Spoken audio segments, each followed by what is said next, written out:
গুরুত্বপূর্ণ আলোচনা পেশ করবেন হযরত মাওলানা আরমান হুসাইন সাহেব, সানি ইমাম, গফরগাঁও উপজেলা পরিষদ মসজিদ। হযরত ওনার মূল্যবান আলোচনা পেশ করবেন।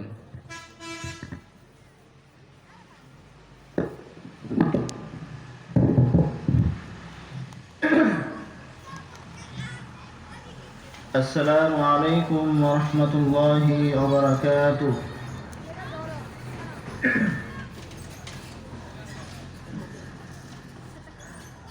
الحمد لله الذي جعل الشمس والقمر بحسبان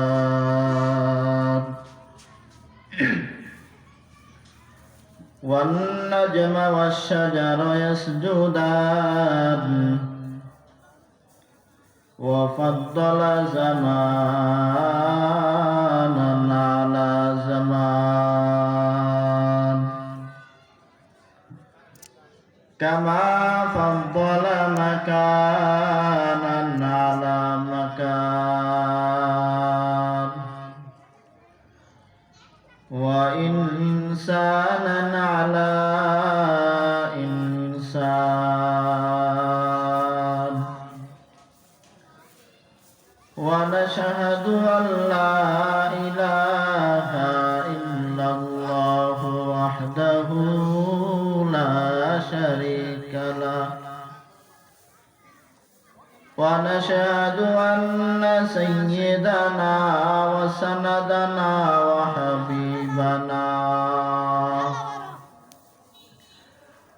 وحبيب ربنا وطبيبنا وطبيب قلوبنا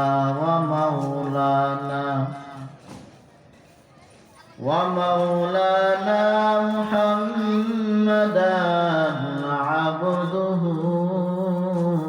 ورسوله. أما بعد فأعوذ بالله من الشيطان الرجيم. بسم الله الرحمن الرحيم. والعصر إن الإنسان لفي خسر إلا الذين آمنوا وعملوا الصالحات وتواصوا بالحق وتواصوا بالصبر. صدق الله العظيم وصدق رسوله النبي الأمي الكريم. ونحن على ذلك لمن الشاهدين والشاكرين والذاكرين والحمد لله رب العالمين. وقال رسول الله صلى الله عليه وسلم: أول ما يحاسب به العبد يوم القيامة الصلاة، أو كما قال النبي عليه الصلاة والسلام. सूरज ने दिया अपनी शुआओं को ये पैगाम, सूरज ने दिया अपनी शुआओं को ये पैगाम। दुनिया है अजब चीज, कभी सुबह कभी शाम। दुनिया है अजब चीज, कभी सुबह कभी शाम। मैं दूर हूँ मजबूर हो ऐ सैयद आलम, मैं दूर हूँ मजबूर हो ऐ सैयद आलम। दीन दीदार दिखा दे नहीं आवाज सुना दो दीदार दिखा दे नहीं आवाज सुना दो कौनैन का मुख्तार खुदा तुमको बनाया कौनैन का मुख्तार खुदा तुमको बनाया उम्मत की निगाहबान खुदा तुमको बनाया उम्मत की निगाहबान खुदा तुमको बनाया या रब मेरे आँखों में समा जाए मदीना या मुद्दत मेरा दिल में तमन्नाए मदीना मुद्दत से मेरा दिल में तमन्नाए मदीना मुद्दत से मेरा दिल में तमन्नाए मदीना तलवार वक़्त हो के निकल मैदाने आसील तलवार वक़्त हो के निकल मैदाने आसील दुश्मन की मुकाबिल तो लगा नारे तकबीर दुश्मन की मुकाबिल तो लगा नारे तकबीर तो मर्द मुसलमान व तो मर्द मुसलमान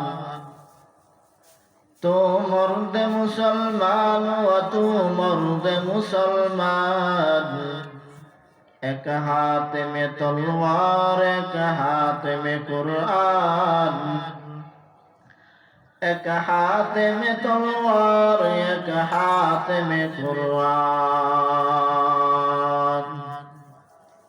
আলহামদুলিল্লাহ জালেশ্বর উত্তরপাড়া জামে মসজিদের উদ্যোগে 2 দিন ব্যাপী ইসলামী মহাসম্মেলন আজ প্রথম দিন 7 ফেব্রুয়ারি রোজ শুক্রবার উভয় দিনের মাহফিলের সম্মানিত সভাপতি আলহাজ হযরত মাওলানা শিহাবুদ্দিন সাহেব দামাত বরকাতুহুম मुहतामिम बुरहानुल उलूम बालिका कौमी मदरसा पासपाई बाजार और खतीब मस्जिद नूर सिलासी गफरगांव मोमेन शाही सभापति हजरत मौलाना आजिजुर रहमान साहेब दामत बरकतुहुम मुहतामिम लील बनात महिला मदरसा व खतीब कासा बाजार जामे मस्जिद गफरगांव मोमेन शाही हाफिज बाहरुल इस्लाम हाफिजाहुल्लाह पेश इमाम अत्र मस्जिद आज प्रथम दिवसे वाज फरमाइबेन हजरत मौलाना इलियास महमूदी साहेब खतीब रुद्रपुर केंद्रीय जामे मस्जिद गाजीपुर और वाज फरमाइबेन हजरत मौलाना मुफ्ती हिमायतुल इस्लाम साहेब मुहतामिम दारुल हुदा मुहिसुन्ना मद्रासा फुफरिया गफरगांव एवं आरो उलामाए केरामगण वाज फरमाइबेन আমি শুধু আপনাদের সম্মুখে দোয়া নেওয়ার জন্যই পবিত্র কালামুল্লাহ শরীফ থেকে 114 খানা সূরা থেকে সূরাতুল আসর তেলাওয়াত করেছি। আল্লাহ পাক রব্বুল আলামিন আমাকে তেলাওয়াতকৃত সূরার উপর কিছু কথা আমলে নিয়তে বলবার মতো আপনাদেরকে শ্রবণ করার মতো আল্লাহ পাক রব্বুল আলামিন ধৈর্য তৌফিক দান করেন। সকলে বলে আমিন। আল্লাহ পাক রব্বুল আলামিন বলতেছেন যেই বান্দাবান্দি আমি আল্লাহ পাক রব্বুল আলামিনের নিয়ামত পাইয়া নিয়ামতের শুকরিয়া আদায় করবে আমি আল্লাহ পাক রব্বুল আলামিন সাথে সাথে ওই বান্দাবান্দি নিয়ামত বাড়িয়ে দেব। পক্ষান্তরে যেই বান্দাবান্দি আমি আল্লাহ পাক রব্বুল আলামিনের নিয়ামত পাইয়া নিয়ামতে অস্বীকার করবে নিয়ামতের শুকরিয়া আদায় করবে না আমি আল্লাহ পাক রব্বুল আলামিন নিয়ামতগুলো ছিনিয়ে নেব এবং ইন্না আযাবি লাশাদীদ কঠিন আযাবের মধ্যে গ্রেফতার করব। এই জন্য সর্বহালতে আল্লাহ পাক রব্বুল আলামিনের শুকরিয়া আদায় করা দরকার। আলহামদুলিমান কদ্দার খায়রা ওয়া কাবালা الحمد لمن قدر خيرا وقبلا والشكر لمن صور حسنا وجمالا والشكر لمن صور حسنا وجمالا এই জন্য আল্লাহ পাক রব্বুল আলামিনের বেশি বেশি নিয়ামতের শুকরিয়া আদায় করা দরকার। বলা হয়েছে বান্দা 24টা ঘন্টায় আল্লাহ পাক রব্বুল আলামিনের নিয়ামতের মধ্যে রহিয়াছে। আমি অসুস্থ, এটা আল্লাহ পাক রব্বুল আলামিনের নিয়ামত। আমি সুস্থতা অবলম্বন করতেছি, আল্লাহ পাক রব্বুল আলামিনের নিয়ামত। এই জন্য মুমিন বান্দা সর্বহালতে সর্বসময় আল্লাহ পাক রব্বুল আলামিনের নিয়ামতের শুকরিয়া আদায় করা প্রয়োজন। আমি যে তেলাওয়াতকৃত সূরাটি তেলাওয়াত করেছি, আল্লাহ পাক রব্বুল আলামিন প্রথমে শপথ খেয়েছেন, প্রথমে কসম খেয়েছেন ওয়াল আসর, আসরের সময়ের শপথ। বলা হয়েছে দুনিয়ার জমিনের মধ্যে আসরের সময়ের বড় দাম। মুফাসসিরিন কেরাম বিভিন্ন ব্যাখ্যা করেছেন, ভিন্ন ব্যাখ্যায় বলেছেন আল্লাহ পাক রব্বুল আলামিন যদি 114 খানা সূরার মধ্যে যদি সূরাতুল আসর নাজিল করতেন, অন্য কোন সূরা যদি আল্লাহ পাক রব্বুল আলামিন নাজিল না করতেন, বলা হয়েছে ওই বান্দা বান্দি যদি সূরা আসরের উপর আমল করত আর অন্য বাকি সূরাগুলি আল্লাহ পাক রব্বুল আলামিন নাজিল না করলেও যদি মুমিন বান্দা বান্দি সূরা আসরের উপর আমল করত, বলা হয়েছে আল্লাহ পাক রব্বুল আলামিন বলেন এই আসরের সূরার ভিতরে আমল করার কারণে আল্লাহ পাক রব্বুল আলামিন ওই বান্দা বান্দিকে জান্নাতুল ফেরদাউস দান করলেন। কেন? আল্লাহ পাক রব্বুল আলামিন প্রথম যে কসমটা খেয়েছেন ওয়াল আসর, আসরের সময়ের শপথ। আসরে একতল হায়াত, দুনিয়ার জমিনের মধ্যে মানুষ সময়ের বড় দাম। আল্লাহ পাক রব্বুল আলামিন বলেন মুমিন, তোমাকে আমি আল্লাহ নিয়ামত দান করলাম, তুমি বান্দা অসুস্থর মধ্যে আছো, নিয়ামতের শুকরিয়া আদায় করিও। বান্দা তুমি সুস্থ আছো, নিয়ামতের শুকরিয়া আদায় করিও। এই জন্য আল্লাহ বলে আসরের সময়ের শপথ। আসরের সময় এত মূল্যবান সময়, দুনিয়ার জমিনের মধ্যে আমার আল্লাহ ফজরের কসম খাইলেন না, যোহরের কসম খাইলেন না, মাগরিবের কসম খাইলেন না, আল্লাহ পাক রব্বুল আলামিন এশারের কসম খাইলেন না। আল্লাহ পাক রব্বুল আলামিন কেন আসরের সময় শপথ খেয়েছেন? মুফাসসিরিন কেরাম ব্যাখ্যা করেছেন। আল্লাহ পাক রব্বুল আলামিন বলেন ওয়াল আসর ইন্নাল ইনসানা লাফি খুসর, নিশ্চয় দুনিয়ার জমিনের মধ্যে সমস্ত ইনসানগুলো হলো ক্ষতিগ্রস্ত। কেমন ক্ষতিগ্রস্ত? বলা হয়েছে ইল্লাল্লাযিনা আমানু, শুধু তারা ব্যতীত যারা ঈমান এনেছে, ওয়া আমিলুস সলিহাত, নেক কাজ করেছে, ভালো কাজ করেছে। এরে আল্লাহর গোলাম, আপনাদের জালেশ্বর উত্তরপাড়া থেকে 3 জন আল্লাহর গোলাম মালয়েশিয়ার মধ্যে থাকে। 3 জন আল্লাহর গোলাম মালয়েশিয়ায় থাকার পর 2 জন আল্লাহর বান্দা মালয়েশিয়ায় থাকার পর এই জালেশ্বরের মধ্যে 2টা ফ্ল্যাট তৈরি করলো। ঢাকার মধ্যে ফ্ল্যাট কিনলো, মাসে মাসে ভালো টাকা ইনকাম করে। আরেক আল্লাহর বান্দা মালয়েশিয়া যাওয়ার পর এই জমিনের মধ্যে জালেশ্বরের মধ্যে ফ্ল্যাট কিনবে দূরের কথা, ঋণ আদায় করেও শেষ করতে পারে না। এখন আপনি যদি জিজ্ঞেস করেন 3 জন ব্যক্তি তোমরা মালয়েশিয়ায় গেলাম, কিন্তু 2 জনের ঋণ আদায় করে ফ্ল্যাট তৈরি করলো, ঢাকার মধ্যে ফ্ল্যাট কিনলো। আরেকজন ব্যক্তিকে যদি জিজ্ঞেস করেন তুমি ঢাকার মধ্যে ফ্ল্যাট কিনা দূরের কথা, গ্রামের মধ্যে বাড়ি করবা দূরের কথা, তুমি ঋণ পর্যন্ত আদায় করে শেষ করতে পারো না, তখন ওই ব্যক্তি বলবে আমাকে না জিজ্ঞেস করিয়ে ওই 2 ভাইকে জিজ্ঞেস করো। তখন আপনি যখন ওই 2 ভাইকে জিজ্ঞেস করবেন যে তোমরা জালেশ্বর উত্তরপাড়া থেকে দাইয়া মালয়েশিয়ার মধ্যে থাকিয়া তোমরা ঢাকার মধ্যে ফ্ল্যাট কিনলা, জালেশ্বরের মধ্যে এত সুন্দর সুন্দর ভবন তৈরি করলা কেমনে? আরেক লোক তো তোমাদের সাথে গিয়েছে, ও তো ফ্ল্যাট কিনবে দূরের কথা, ও তো ঋণ আদায় করেও শেষ করতে পারে না। তখন ওই দুই ব্যক্তি আপনাকে কি বলবে? ওই দুই ব্যক্তি বলবে, ভাই শোনো, আমাদের সকাল 8টা থেকে রাত 8টা পর্যন্ত মূল ডিউটি, আমরা সকাল 8টা থেকে রাত 8টা পর্যন্ত মূল ডিউটি পালন করেছি এবং ওভার ডিউটি করেছি। ওভার ডিউটি কি বলা হয়েছে? সকাল 8টা থেকে রাত 8টা পর্যন্ত হচ্ছে মূল ডিউটি। এরপরে আমরা কি করেছি? ওভার ডিউটি করে করে আজ আমাদের এই অবস্থানগুলো এত উন্নত করেছি। তো কেন উন্নত করেছেন?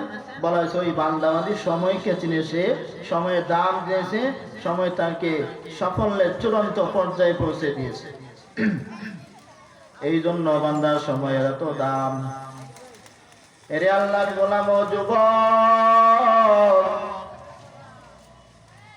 দুনিয়ার জমিনের মধ্যে সময়ের গুরুত্ব দিও রে বাবা। আজকে দুনিয়ার জমিনের মধ্যে যত আদর্শবান ছেলে সন্তানের নাম আপনারা শুনতেছেন, এদের পিছনে যদি গভীরভাবে তাকানো হয়, সময়কে এত পরিমাণ দাম দিয়েছে, এই জন্য সময় এদেরকে সাফল্যের চূড়ান্ত পর্যায়ে পৌঁছে দিয়েছে। এই জন্য বান্দা মা বাবার দোয়া নিয়ে চলবা, মুরব্বীদের দোয়া নিয়ে চলবা। আল্লাহ পাক রব্বুল আলামিন বলেন, যেই বান্দা বান্দি মায়ের অন্তরের মধ্যে দোয়া নিয়ে সামনে আগাইবা, দুনিয়ার জমিনের মধ্যে তুমি যত বড় মুসিবত আসুক না কেন, ওই মুসিবত তোমাকে বিন্দু পরিমাণ ক্ষতি করতে পারবে না। মায়ের দোয়া লও হে মুমিন, মায়ের দোয়া লও, মায়ের দোয়া লও হে মুমিন, মায়ের দোয়া লও। বিপদে পড়বে না তুমি যখন যেথায় যাও, বিপদে পড়বে না তুমি যখন যেথায় যাও। মায়ের দোয়া লও হে মুমিন, মায়ের দোয়া লও, মায়ের দোয়া লও হে মুমিন, মায়ের দোয়া লও। একটি গেলাস পানির ফলে বাইরে তেরে কোলে তুলে, হাত তুলে মা বলে বাইজিৎকে ওলি বানাও, হাত তুলে মা বলে বাইজিৎকে ওলি বানাও। মায়ের দোয়া লও হে মুমিন, মায়ের দোয়া লও, মায়ের দোয়া লও হে মুমিন, মায়ের দোয়া লও। মায়ে যখন দোয়া করে চলে যায় ওই আরশ পানে, সাথে সাথে কবুল হয় ফল দেখিতে পাও, সাথে সাথে কবুল হয় ফল দেখিতে পাও। মায়ের দোয়া লও হে মুমিন, মায়ের দোয়া লও, মায়ের দোয়া লও হে মুমিন, মায়ের দোয়া লও। আমার নবী করেন ঘোষণা, মায়ের দোয়া বৃথা যায় না। সন্তানের করবে দোয়া মাকে বলে দাও, সন্তানের করবে দোয়া মাকে বলে দাও। মায়ের দোয়া লও হে মুমিন, মায়ের দোয়া লও, মায়ের দোয়া লও হে মুমিন, মায়ের দোয়া লও। এরে আল্লাহর গোলাম নবীর উম্মত, আজকে মা বাবা দোয়া নিয়ে সামনে আগাইও। মা বাবা দোয়া ছাড়া তুমি পাস করতে পারো নাই। এরে আল্লাহর গোলাম ও যুবক, মা বাবার দোয়া ছাড়া তুমি এসএসসি পরীক্ষায় পাস করতে পারো নাই। মা বাবা দোয়া ছাড়া তুমি এমপি মন্ত্রী হতে পারো নাই। মা বাবা দোয়া ছাড়া আমি আর মানে সম্মানের চেয়ারে বসতে পারি নাই। মা বাবা দোয়া ছাড়া আজকে তুমি চাকরির মধ্যে জয়েন হতে পারো নাই। মা বাবা দোয়া ছাড়া আজ তুমি ইমাম, মসজিদের ইমাম, মা বাবার দোয়া ছাড়া তুমি মসজিদের ইমাম হতে পারো নাই। ওরে আল্লাহর গোলাম, মা বাবা দোয়া ছাড়া আপনি মসজিদের মুয়াজ্জিন পর্যন্ত হতে পারেন না। মা বাবার দোয়ার বিনিময় আজ আল্লাহ এত সম্মান দান করেছেন। আমার মন বলে দুনিয়ার কোটি মন্ত্রী, এমপি মন্ত্রীরাও এত সম্মানে তারা নাই। এই সম্মানের পিছনে অবদান হলো আমার মা বাবার দোয়া। আমার মা আমার জন্য দোয়া করেছেন। মা কত চোখের পানি ছেড়ে দোয়া করেছেন, ও আরশের মালিক, আমার সন্তানকে তুমি জামানার ইমাম বানাইও। সবাই বাইজিদ গোস্তামির ঘটনা জানেন। বলা হয়েছে কেমন ঘটনা? বলা হয়েছে বাইজিদ গোস্তামির মা একদিন রাত্রে পানি চাইছিল, গভীর রাত। বলা হয়েছে বাইজিদ যখন পানির গ্লাস এনে দেখে মা ঘুমিয়ে পড়ছে, তখন মাকে বাইজিদ ডাক দিল না কেন? বলা হয়েছে ডাক দিল হয়তো ঘুমের ডিস্টার্ব হবে। মা যখন তাহাজ্জুদের নামাজ পড়ার জন্য উঠলেন, তখন দেখলেন বাইজিদ মাথার পাশে গ্লাস নিয়ে দাঁড়িয়ে আছে। তো বাইজিদকে জিজ্ঞেস করলেন, মা, বাইজিদ তুমি কি ঘুমাও না? বাইজিদ বলেন, মা, তুমি যে গভীর রাত্রে আমার কাছে পানি চাইছিলা, ওই পানি আনতে গিয়ে দেখি তুমি ঘুমায় রয়েছো। এখন পর্যন্ত আমি তোমাকে ডাক দেই না কেন?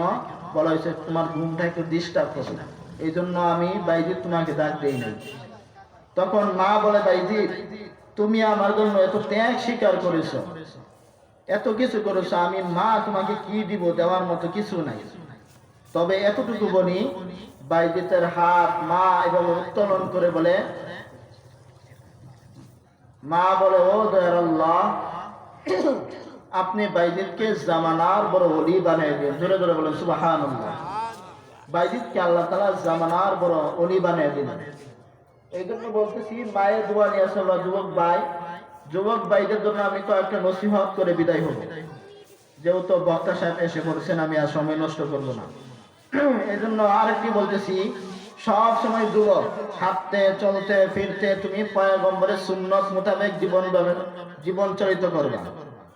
তুকু যাওয়া সুন্নতে আহমদ তুকু যা ভা মুহাম্মদ কৈবুয়াদ বরনে তোরা কারে শৈতা মেকুনি নামত ওয়ালি করওয়ালি লানো নাসতি বরওয়ালি।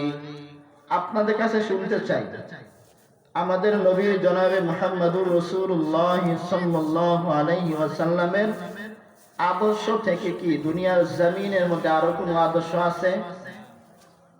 কার্ল মার্ক্সের আদর্শ, লেনিনের আদর্শ, আব্রাহাম লিঙ্কনের আদর্শ, মাও সেগুনের আদর্শ, দুনিয়ার জমিনের মধ্যে যত আদর্শ আছে, এক কথায় সমস্ত আদর্শগুলো হলো নাপাক। একমাত্র আমাদের নবী জনাবে মুহাম্মদুর রাসূলুল্লাহ সাল্লাল্লাহু আলাইহি ওয়াসাল্লামের আদর্শ হলো পাক। ইমামুল আউয়ালিন আল আখিরিন বরসদকা রাহমাতাল লিল আলামিন সাইয়্যিদুল কাউনাইন খতমুল মুরসালিন আখিরা মাদবুদ ফখরুল আউয়ালিন শুদ্ধ ওজুদাস রহমাতাল লিল আলামিন মসজিদে ও শুদ্ধ হামারু এ জমিন तकबीर में कलमा में नमाजों में अज़ा में तकबीर में कलमा में नमाजों में अज़ा में ऐना में इलाही से मिला नाम मुहम्मद ऐना में इलाही से मिला नाम मुहम्मद आई में महबूब ये मगलम का इशारा आई में महबूब ये मगलम का इशारा फिर क्यों ना हो महबूब खुदा नाम मुहम्मद फिर क्यों ना हो महबूब खुदा नाम मुहम्मद।